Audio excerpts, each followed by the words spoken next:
Narito ang iyong lingguhang horoscope para sa Gemini para sa araw ng February 22 hanggang February 28. Sa pagsisimula ng linggo sa February 22, mararamdaman mo ang isang kakaibang sigla sa iyong pakikipagtalastasan na magbubukas ng maraming pintuan para sa mga bagong koneksyon sa iyong paligid.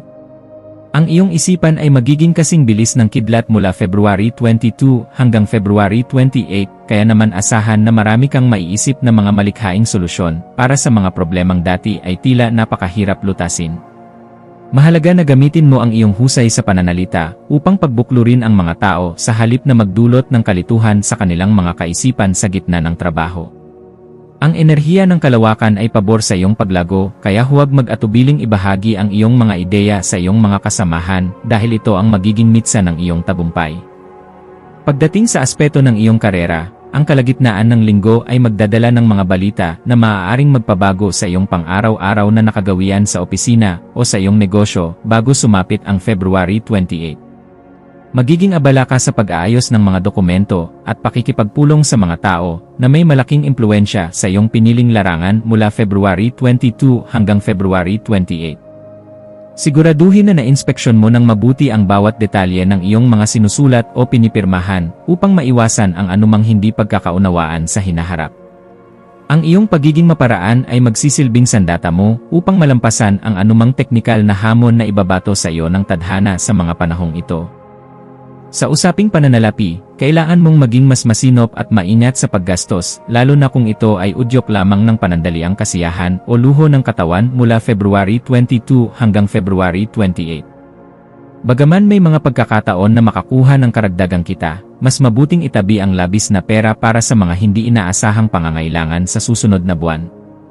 Ang pagpaplano ng budget ay dapat mong unahin upang hindi ka maubusan ng pondo sa gitna ng iyong mga bayarin na dumarating bago matapos ang February 28. Ang iyong katalinuhan sa paghawak ng yaman ay susubukin, kaya manatiling disiplinado at huwag basta-basta magpapadala sa mga alok na mukhang masyadong maganda para maging totoo. Ang iyong buhay pag-ibig ay magiging puno ng mga makabuluhang pag-uusap na lalong maglalapit sa iyong puso at sa puso ng iyong minamahal na kapareha sa linggong ito. Para sa mga nasa isang relasyon, ang pagbabahagi ng iyong mga pangarap at takot mula February 22 hanggang February 28 ay magpapatatag sa inyong tiwala sa isa't isa. Iwasan ang pagiging masyadong mapanuri sa maliliit na pagkakamali ng iyong sinta upang mapanatili ang tamis at harmonya sa inyong pagsasama sa bawat araw na lumilipas. Para sa mga single, ang iyong karisma ay magiging kapansin-pansin, kaya huwag magtaka kung may mga bagong mukha na susubok na makuha ang iyong atensyon at matamis na. Sa larangan ng kalusugan, kailangan mong bigyang pansin ang iyong baga at ang iyong mga kamay dahil sa tindi ng iyong mga aktibidad at sa bilis ng iyong paggalaw mula February 22 hanggang February 28. Ang pagkakaroon ng sapat na pahinga at pag-iwas sa mga lugar na may maruming hangin ay makakatulong upang mapanatili ang iyong sigla sa pagtatrabaho. Subukang isama ang mga ehersisyo sa paghinga o simpleng stretching sa umaga upang maalis ang tensyon sa iyong katawan na dulot ng sobrang pag-isip at pagmamadali. Ang pag-inom ng sapat na tubig at pagkain ng mga sariwang prutas ay magbibigay sa iyo ng kailangang nutrisyon upang labanan ang anumang uri ng panghihina ng resistensya. Maging maingat sa pakikipag-ugnayan sa iyong mga kapatid o malapit na kamag-anak dahil maaaring may lumitaw na maliit na hindi pagkakaunawaan tungkol sa mga usaping pampamilya mula February 22 hanggang February 28. Ang iyong pagiging bukas sa pakikinig ay magsisilbing susi upang maayos ang anumang lamat sa inyong relasyon bago pa ito lumalim at maging sanhi ng sama ng loob. Maglaan ng oras para sa isang masayang salusalo kung saan ang bawat isa ay maaaring maglabas ng kanilang saloobin ng may paggalang at pagmamahal sa loob ng tahanan. Ang pagpapanatili ng maayos na komunikasyon ay magdadala ng kapayapaan na kailangan mo upang makapag-isip ng mabuti para sa iyong sariling kapakanan at pangarap. Sa aspeto ng iyong pakikipagkapwa, asahan ang maraming imbitasyon sa mga pagtitipon o sosyal na kaganapan na magbibigay sa iyo ng pagkakataong makilala ang mga taong may parehong interes sa sining o agham. Ang iyong social life mula February 22 hanggang February 28 ay magiging makulay, kaya siguraduhin na marunong kang tumimbang kung alin sa mga ito ang tunay na makabuluhan para sa iyo. Ang pakikipagpalitan ng mga ideya sa iyong mga kaibigan ay magbibigay sa iyo ng bagong inspirasyon upang simulan ang isang proyektong matagal mo nang pinag-isipan sa iyong kwarto. Maging tapat sa iyong mga mitiin at huwag hayaang ang opinyon ng iba ay maging hadlang sa iyong pagiging orihinal at malikhain sa lahat ng oras. Ang iyong espiritual na buhay ay nangangailangan ng pagninilay upang mahanap mo ang katahimikan sa gitna ng maingay na mundo na iyong ginagalawan mula February 22 hanggang February 28. Ang paglalaan ng ilang minuto sa bawat gabi para sa pasasalamat ay magdadala ng positibong enerhiya na magpapatatag sa iyong kalooban laban sa mga pagsubok ng buhay. Pasalamatan ang universo sa lahat ng mga biyayang iyong natatanggap, maliit man o malaki, dahil ang pusong mapagpasalamat ay laging nakakaakit ng mas maraming milagro sa araw-araw. Ang paghahanap ng balanse sa pagitan ng iyong pisikal na gawain at espiritual na pangangailangan ay magbibigay sa iyo ng tunay na kaligayahan na hindi kayang tapatan ng anumang materyal na bagay. Sa larangan ng mga libangan, subukang gumawa ng mga aktibidad na humahamon sa iyong talino, gaya ng pagbabasa ng mga misteryong aklat o pagsusulat ng mga maikling kwento o tula mula February 22 hanggang February 28. Ang paglabas ng iyong mga saloobin sa pamamagitan ng panulat ay magsisilbing therapy mo upang maalis ang anumang bumabagabag sa iyong isipan sa mga panahong ito.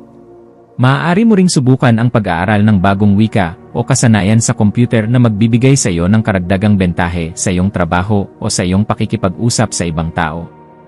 Ang iyong mga hobby ay dapat magsilbing daluyan ng iyong malikhaing enerhiya, kaya huwag itong baliwalain kahit gaano ka pa kaabala sa iyong mga obligasyon sa buhay. Maging mapagmasid sa iyong paligid dahil maaaring may mga mensahe ang universo na dumarating sa iyo sa pamamagitan ng mga panaginip o mga hindi inaasahang pangyayari mula February 22 hanggang February 28. Ang iyong intuition ay magiging malakas kaya magtiwala ka sa iyong nararamdaman kapag may kailangan kang pagpasyahan tungkol sa iyong direksyon sa buhay. Huwag hayaang ang takot sa bukas ay humadlang sa iyong pag-unlad dahil ikaw ay binigyan ng kakayahang makakita ng maraming oportunidad sa bawat sulok ng mundo. Ang bawat hakbang na iyong gagawin ay dapat na may kalakip na pananampalataya at tiwala sa iyong sarili na kaya mong malampasan ang anumang balakid na darating sa iyong landas.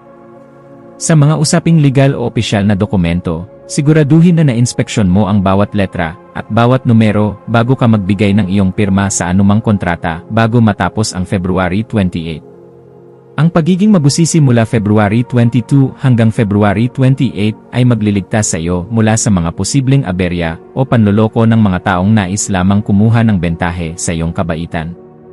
Kung may mga bagay na hindi malinaw sa iyong paningin, mas mabuting humingi ng payo sa mga eksperto o sa mga taong mas nakakaalam sa batas upang maging sigurado ka sa iyong bawat galaw.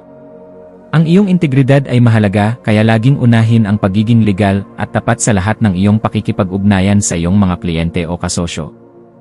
Pagdating sa iyong edukasyon o pag-aaral, ang iyong isipan ay magiging parang espongha na handang humigop ng lahat ng mga bagong konsepto at aralin na ibinibigay sa iyo mula February 22 hanggang February 28.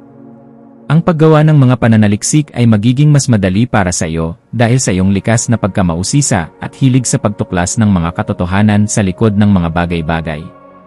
Huwag tumigil sa pagtatanong kung may mga bahagi ng aralin na hindi mo lubos na nauunawaan dahil ang paghahanap ng kasagutan ang magdadala sa iyo sa ruwok ng tagumpay sa paaralan. Ang iyong dedikasyon sa pag-aaral ay mapapansin ng iyong mga guro kaya asahan ang mga positibong marka o parangal na darating sa iyo bago matapos ang linggo.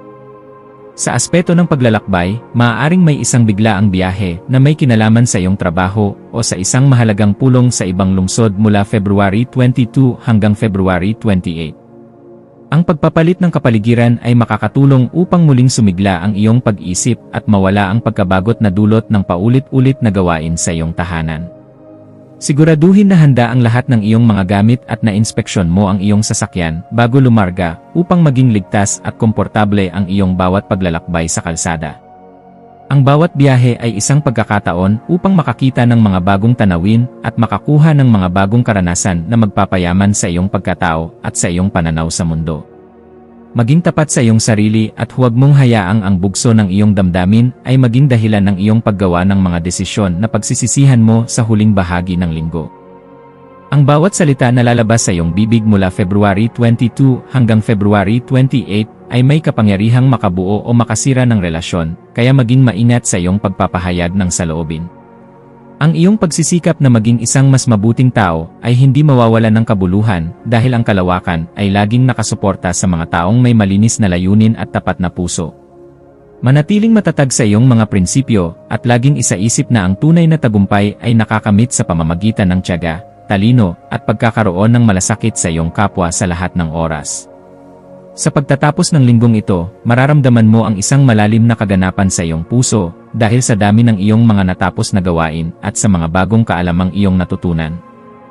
Ang bawat karanasan mula February 22 hanggang February 28 ay magsisilbing pundasyon mo upang mas lalong maging handa sa mga susunod pang hamon na ibabato sa iyo ng tadhana sa hinaharap. Huwag kalimutang bigyan ang iyong sarili ng sapat na reward para sa lahat ng iyong pagod at dedikasyon na ipinamalas mo sa buong linggo sa gitna ng iyong mga obligasyon. Handa ka na ngayong harapin ang susunod na buwan ng may ngiti sa iyong mga labi, punong-puno ng pag-asa, at may mas malawak na pananaw sa kagandahan ng buhay na iyong tinatamasa ngayon. Ang maswerteng numero para sa iyo sa buong linggong ito ay 5 dahil ito ay sumisimbolo sa komunikasyon at pagbabago, habang ang kulay na dilaw ang magdadala sa iyo ng dagdag na liwanag at positibong enerhiya sa lahat ng iyong gagawin.